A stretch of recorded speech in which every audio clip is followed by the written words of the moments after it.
Bonjour Loïc, Bonjour Eric. comment tu vas Ouais, aujourd'hui? très bien, merci de me recevoir. Alors aujourd'hui on va pas parler de jeûne, Mm. parce que d'habitude sur cette chaîne on parle de jeûne. Ben, merci déjà de me recevoir. On va parler aujourd'hui d'électroculture. Alors, Électroculture. l'électroculture, ça fait un peu électrochoc, Ouais, on a l'impression ouais, ouais. qu'on prend des chocs, mais non, c'est naturel, c'est très doux. C'est de la torture Euh, sur les plantes, parce que et c'est ce qu'on utilise pour tuer les gens. voilà, l'électrochoc, c'est vrai que ça peut faire d'entrée un peu un choc, mais non, voilà, c'est très doux. L'électroculture, en fait, c'est quelque chose qui a été développé il y a très très longtemps pour monter au temps des pyramides, au temps du Moyen Âge, avec des tours d'énergie. On peut remonter au siècle des Lumières, où ils sont mis à tester l'électricité, l'influence de l'électricité naturelle et artificielle sur les plantes. Et aujourd'hui, on redéveloppe ça. Alors, l'électroculture, il y a un lien avec ce que tu fais, avec la santé, Ouais. avec l'agriculture, avec le bien-être. Moi, je le développe dans le potager. C'est quoi rapidement? C'est voir la nature sous l'angle électromagnétique, magnétique, énergétique, les influences entre le vivant et l'environnement. Et de là, on se rend compte que la santé, la fertilité est liée aux ondes électromagnétiques, aux champs magnétiques qui sont naturellement présents partout Mais autour de alors nous. pour quelqu'un qui n'y connaît rien, c'est quoi? Tu connectes ton jardin au secteur?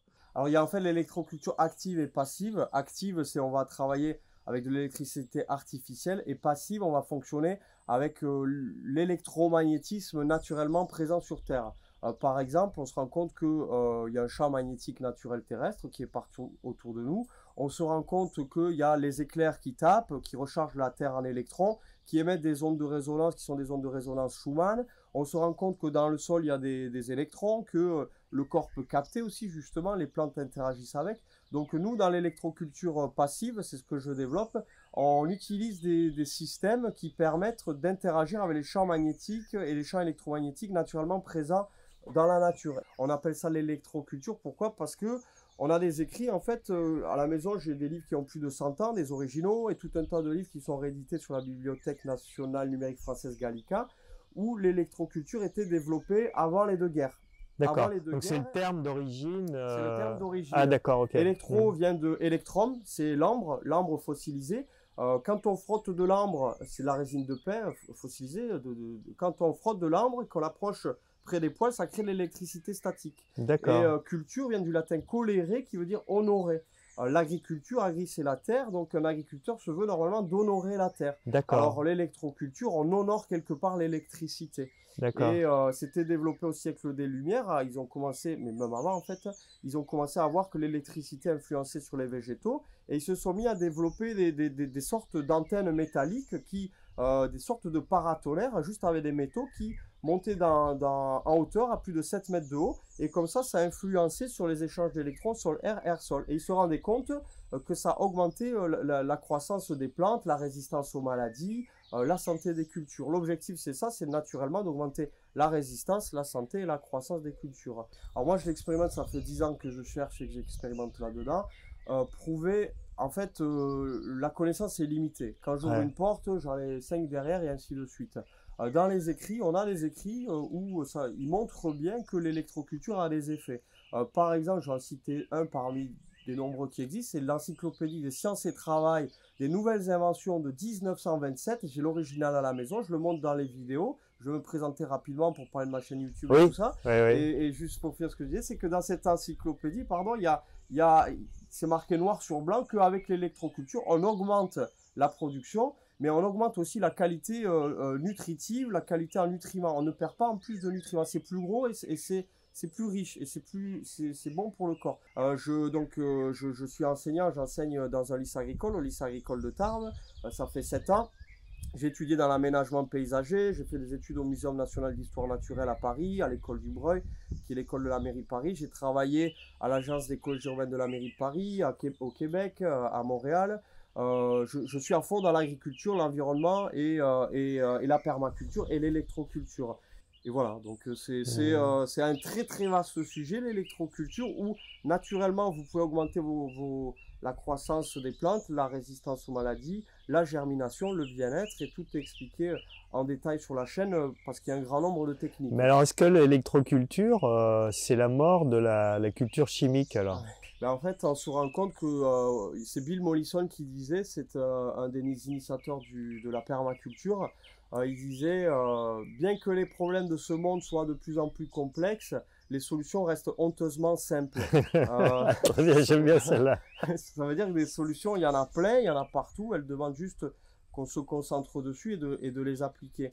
Et ben, l'agriculture agro-industrielle au service du CID, de tuer, pesticides, fongicides, herbicides, elle a comme logique de tuer. Tuer la vie pour maintenir les plantes dans ce qu'on pense être une santé.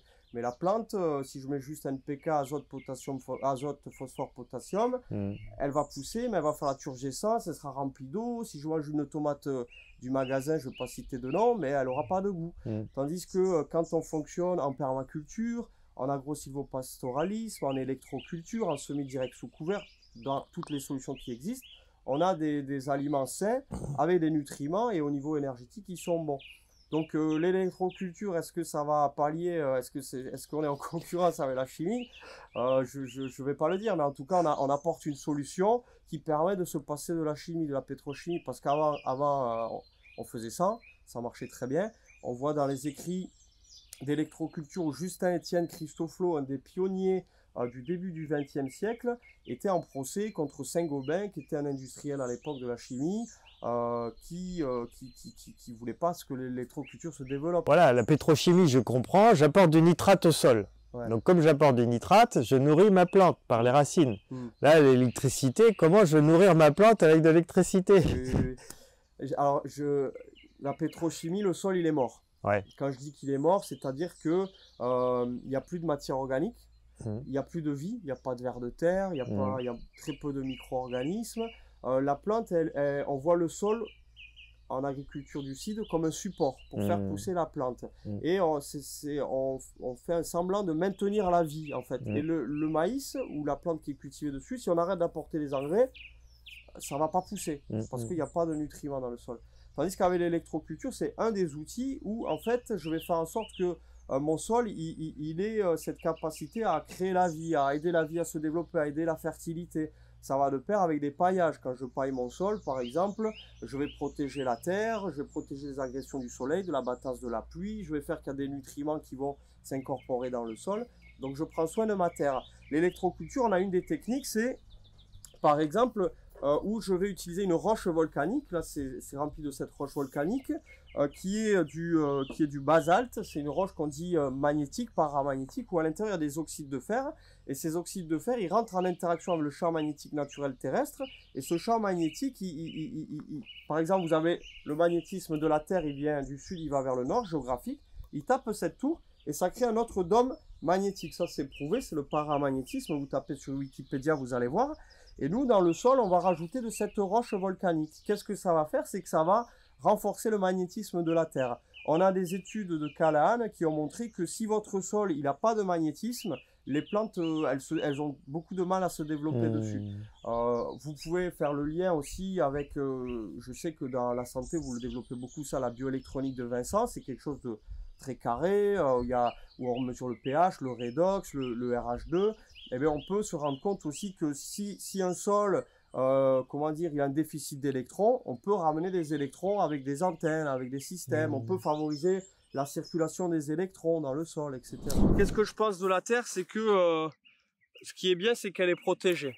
Donc les Amérindiens voient la planète Terre comme un organisme vivant. Et puis, il y en a qui disent que dès qu'on retourne le sol, c'est comme si on violait la Terre, en fait. Et là, elle est protégée comme dans la nature. Dans la nature, qu'est-ce qui se passe? C'est que naturellement, il y a de la matière organique qui tombe sur le sol. Il y a des feuilles, il y a du bois. Alors tout ce qui est vert, ça va plutôt nourrir le système bactérien.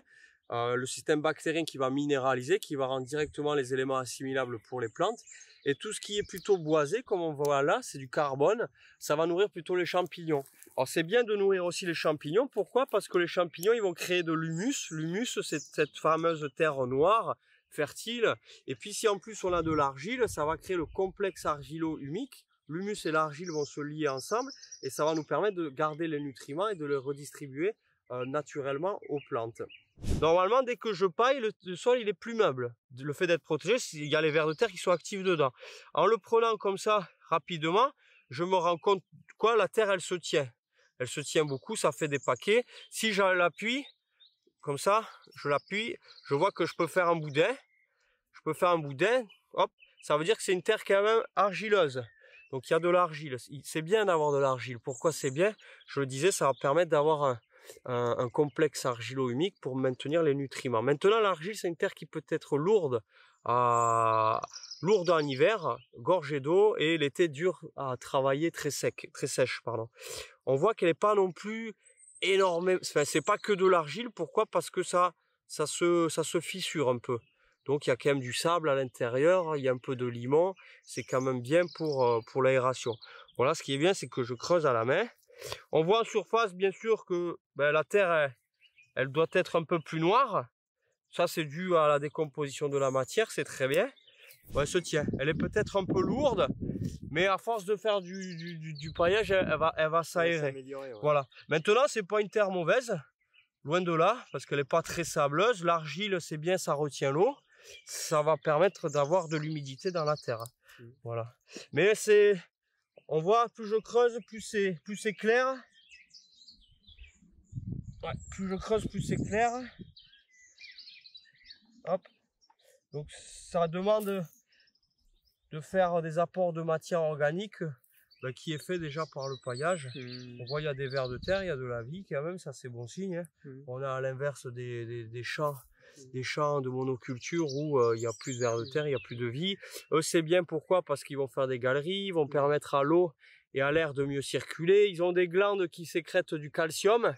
La nature est bien faite, le calcium c'est Ca++, ça va lier l'argile qui est chargée négativement et l'humus qui est chargé négativement. Alors ça lie l'argile et l'humus grâce au calcium qui se sécrète et ça aide à faire le complexe argilo-humique. Ça c'est bien d'en mettre, c'est de l'herbe tondue. Quand on en met au potager, il faut éviter d'en mettre des fortes épaisseurs. Ah oui, d'accord. Pas plus de 10 cm d'épaisseur. Pourquoi? Parce que c'est très fin, voilà, comme on en parlait à midi, c'est très fin et donc ça va vite se tasser et étouffer. Faire une surface qui sera en fait imperméable, l'oxygène ne pourra pas circuler. Et enfin l'eau va passer, mais l'oxygène circulera moins bien, donc c'est pas bon. On le voit quand on laisse un tas comme ça traîner, au bout de peu de temps ça pue. Qu'est-ce qui se passe? C'est que la décomposition elle peut se faire de deux manières, c'est en milieu oxygéné et non oxygéné. En milieu oxygéné, ça dégage du CO2.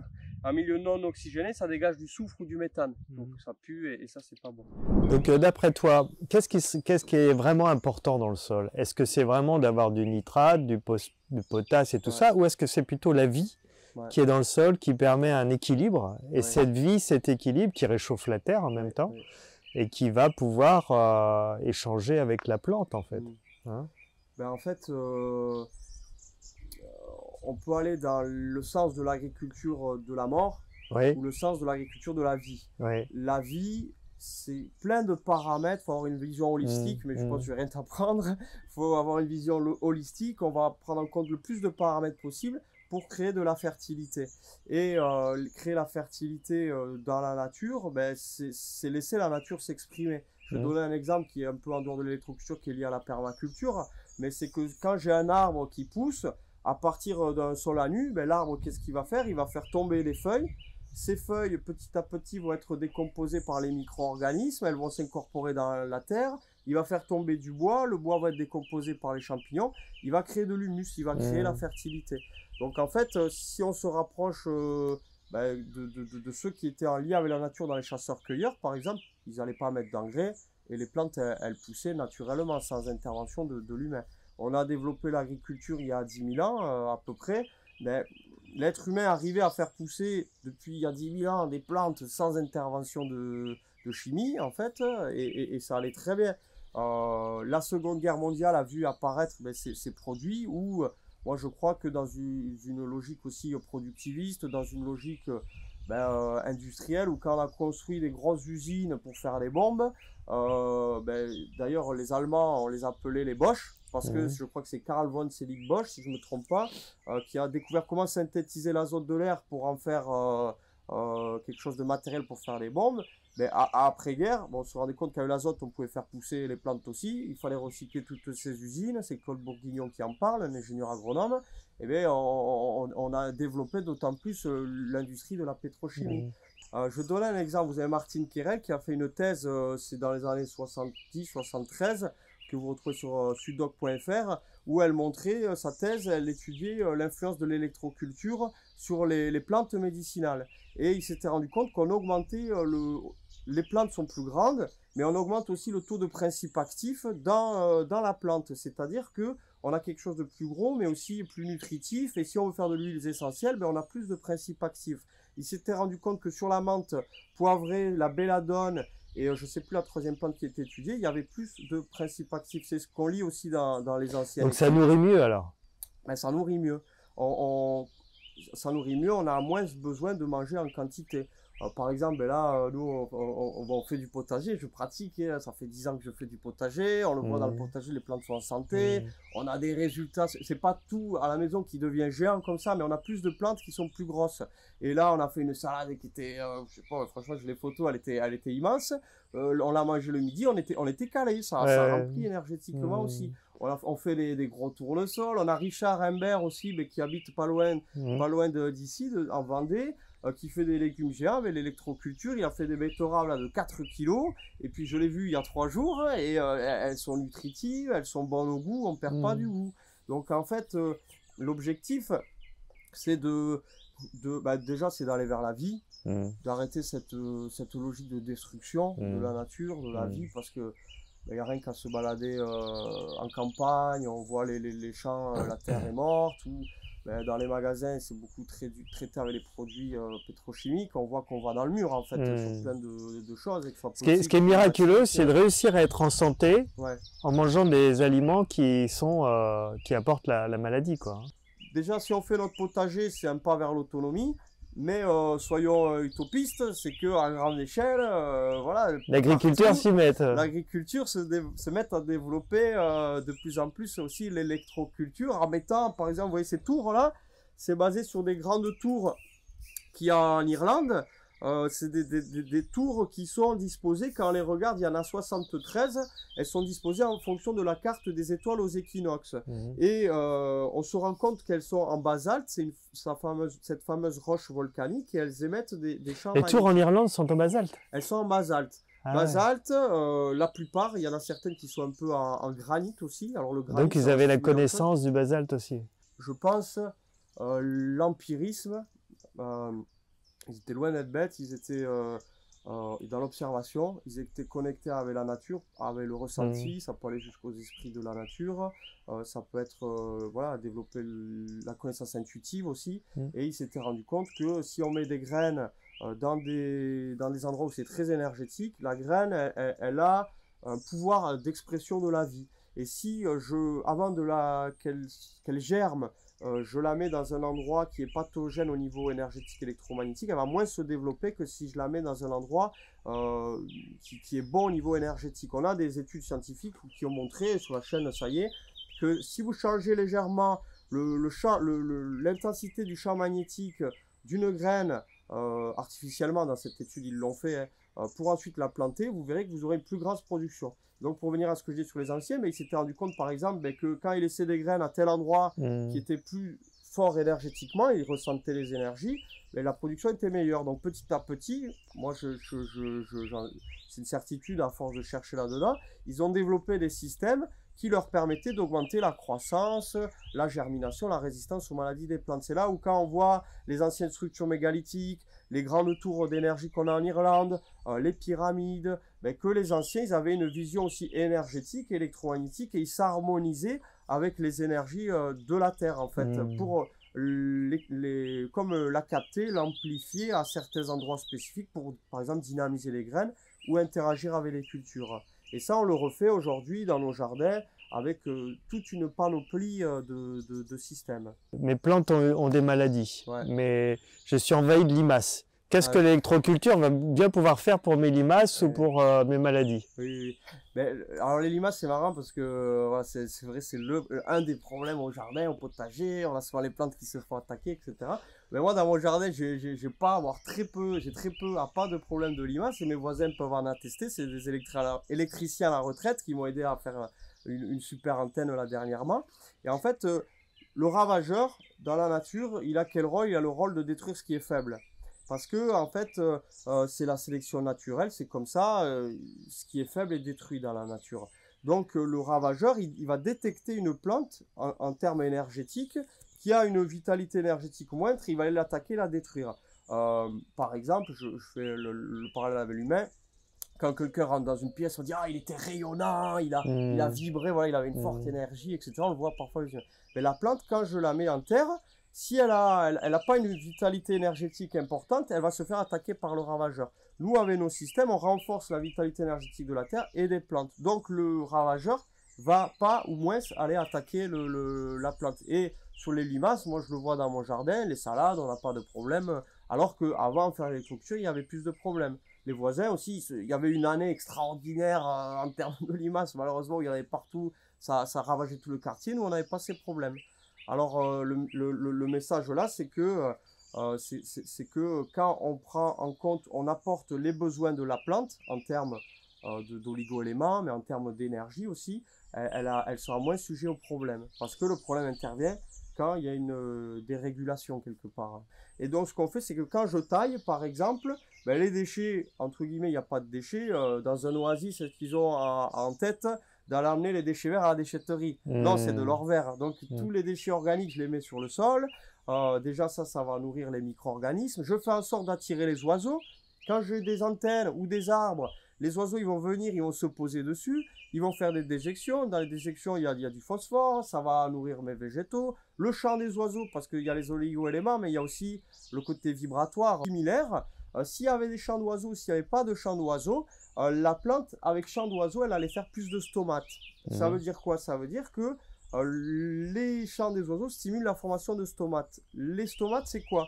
C'est que quand la plante, elle respire, moi je respire par ma bouche, ben elle respire par des petites cavités sous les feuilles. Et c'est par là où elle capte le gaz, elle fait la photosynthèse et la respiration. Donc plus de stomates égale plus d'échanges, plus de possibilités de croissance, etc. Pourquoi je te donne cet exemple? J'ai presque fini. C'est pour dire que il y a le côté oligo-élément, mais il y a ce côté aussi vibratoire, énergétique, que parfois on n'a pas conscience. Là, on entend les oiseaux, mais qui interagit, tout interagit surtout. Et parfois, si on a on pourrait dire, ah, dans mon verger, je veux 0 oiseau parce qu'ils mangent mes récoltes, mais quelque part, ils aident un peu à fertiliser. Et le sol est riche en électrons et qui remontent à travers la plante. Et ça stimule la montée de la sève, électroosmose, montée de sève. C'est super intéressant tout ça, mais ça me paraît un peu compliqué pour celui qui connaît pas. Oui. Est-ce qu'il y a des formations? Est-ce que toi tu fais des formations qui pourraient aider quelqu'un, voilà, un week-end ou pour une mise en place pratique dans son jardin, quoi? Oui. Moi, je pense que la connaissance, c'est la liberté. Ouais. C'est que savoir permet d'orienter quel choix on va faire ou pas. Ouais. Voilà. Et les gens, effectivement, sur Internet, ils vont sur Permafutur, sur le YouTube, à l'onglet Playlist, ils ont plus de 160 vidéos. Non, pardon, c'est en tout sur la chaîne, il y a plus de 160 vidéos, mais dans l'onglet Playlist, électrocuteur, ils ont un peu plus de 44 vidéos, je crois. Et tout est expliqué pour comprendre l'histoire de l'électroculture, l'écologie électromagnétique et les nombreuses applications. Parce que c'est vrai que c'est un domaine où ça demande un peu de temps voilà, pour comprendre comment ça marche, les différentes techniques. Oui, il y a tout pour s'auto-former sur Internet, vous venez à la maison, on passe des super moments, mais c'est un domaine qui est génial. Pourquoi c'est génial? C'est parce que moi, personnellement, dans ma jeune vie, ça m'a amené une autre façon de voir la nature, un filtre supplémentaire pour comprendre l'environnement, pour comprendre les plantes. Et de là, on utilise différents systèmes avec des cristaux, de la roche volcanique, des aimants, des antennes métalliques pour favoriser la croissance, la germination, la résistance globale d'un lieu. On fait un peu des fois comme un peu de l'acupuncture de la terre et puis pour optimiser voilà, les énergies. Alors c'est vrai que quand on dit le mot énergie, ça peut paraître un peu farfelu, mais on fait en sorte d'expliquer tout ça de manière compréhensible et aussi avec des références scientifiques pour ceux qui veulent chercher plus. Voilà. Très bien. Tu veux donner un dernier mot, Loïc? Le dernier mot, ça serait ce qui dit déjà merci. Merci à toi, merci à toi. Ouais. Merci de la vidéo, de m'accueillir ici. Je t'en prie. Et comme il dit l'ingénieur agronome Hervé Covès, voilà, un ami que j'adore, qui fait plein de vidéos aussi sur le rôle des mycorhizes, des champignons, de la biodiversité. Il dit la vie est belle en fait. C'est pourquoi la vie est belle? Parce que moi ce que je pense c'est que tout sur quoi on se concentre grossit. Des problèmes, il y en a plein. Des solutions, il y en a plein. Certes, il faut voir les problèmes, mais il ne faut pas se concentrer trop dessus parce que sinon on les fait grossir. Ah Donc, ouais. voilà, il faut, moi je dis, se concentrer sur les solutions, sur le positif et faire en sorte de les faire grossir pour que le 21e siècle soit lumineux. Et on a tous un rôle à jouer voilà, dans cette, pour la lumière en fait, dans cette positivité et pour la vie et pour la nature. Et chacun à son échelle, on peut faire quelque chose.